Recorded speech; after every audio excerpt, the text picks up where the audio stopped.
Hello, my name is Junius Johnson. I am an author and I am a teacher, and I am here to talk to you about a course that I'm offering through Junius Johnson Academics this fall called The Wisdom of Possibility, the Theology of the Imagination. A few years ago, I wrote a book about the theology of beauty, and in that book, I was reflecting on the experience of beauty and what sort of theological account we could give for what was going on in our hearts and in our minds when we find something beautiful in this world. The experience of beauty is, of course, a powerful experience that every human knows, and that, to various extents, shapes our lives as we shape our lives around the things that we find beautiful, which we ultimately then will love, and we order our lives by our loves.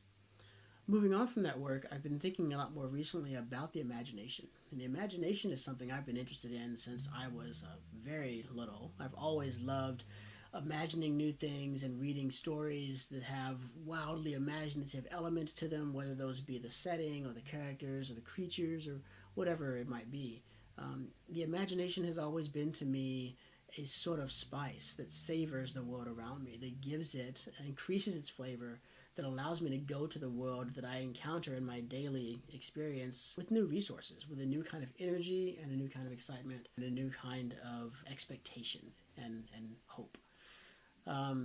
As a theologian, thinking about what I see, what I have seen in theological writing of the last several years, thinking about where the church is in the West at this time in history, and my own experience of faith and those of my friends and my fellow churchgoers, I came to the realization that the imagination, which is this faculty God put in us for the purpose of giving us contact with eternity, it's sort of a highway between the spiritual realm and the natural realm, because the imagination draws us always to go beyond what we've seen before. It's constantly calling us out of ourselves into newer and higher realms. It's constantly offering us the reality and the possibility of something other and indeed more than what we experience daily.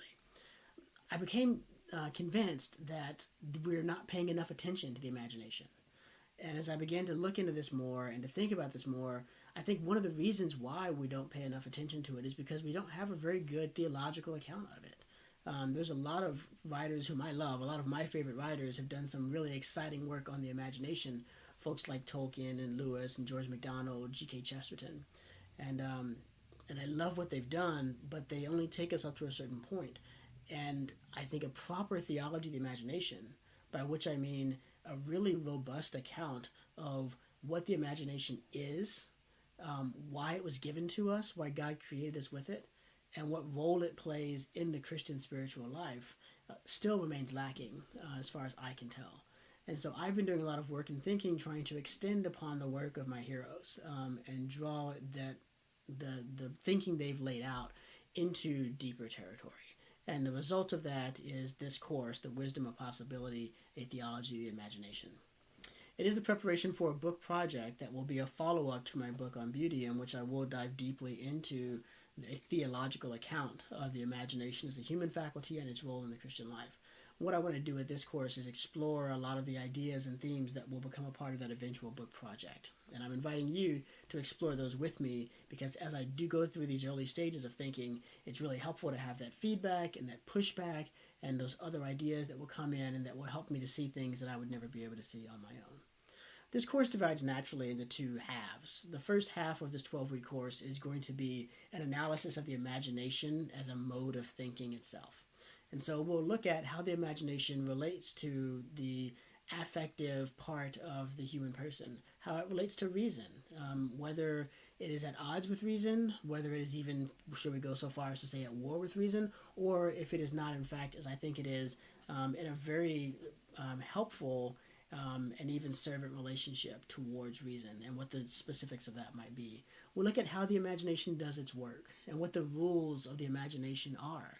These rules will help us to know when art has transgressed, when art has passed beyond what we're willing to allow. We'll look at what that looks like, what that feels like within our hearts, and what that looks like even as artists as we think about our own compositions.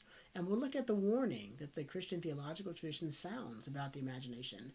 There's a lot of suspicion about the imagination in the history of theology, and there are some good reasons for that, and we will take those seriously. In the second half of the course, we'll be looking at the imagination more practically. We'll be asking questions about how does it relate to things like Christian discipleship, Christian discernment, Christian vocation, and trying to get a deeper sense of how the imagination is a place in our lives, a tool that God uses to summon us to a faithful existence in this world, and how it can open up avenues for a more compelling and more profound witness to the truth of the gospel in the world. And we will end with some reflection on this notion of wisdom, what wisdom is, and why the imagination is so incredibly central to that notion of wisdom. It's an incredible journey.